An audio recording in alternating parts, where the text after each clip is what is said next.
Hey, thanks for joining us for today's devotional. Today we are covering Numbers 11 through 13.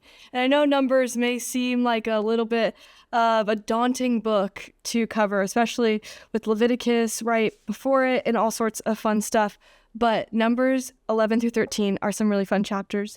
So what happens in Numbers 11 through 13 is the people have just entered the wilderness and they're led by a huge pillar of cloud that is the presence of God. But the people start complaining and they remember their time in Egypt and they say, what are we doing? Because in Egypt, they had all this good food and all these good provisions. And the Lord is reminding them that he has delivered them from Egypt. And then Moses speaks that he needs help with these people. And God is so gracious in his mercy to allow Moses to share the burden with 70 elders in our passage. And then what's more is that Moses' brother and sister start complaining that they don't get everything that Moses gets. And the Lord takes care of them and sets them straight. And then what's more in these chapters is that then 12 spies are sent from the 12 tribes of Israel into the promised land.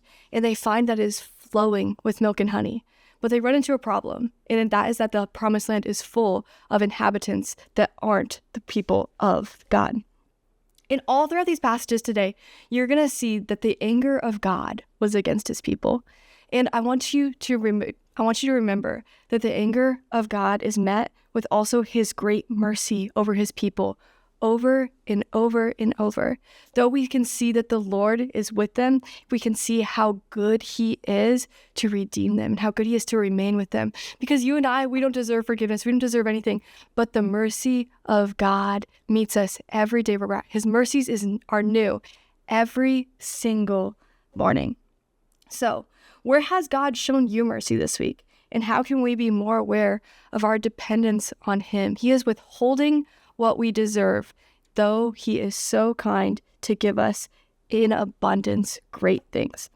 So today, as you read Numbers 11 through 13, be encouraged that though we see the anger of the Lord in here, God's mercy is so great for his people then, and he is so great for his people now. If you're a little bit behind in reading, no big deal. Just get back on the train. We'd love to keep going and trucking through this whole thing with you. So keep going. Thanks, guys.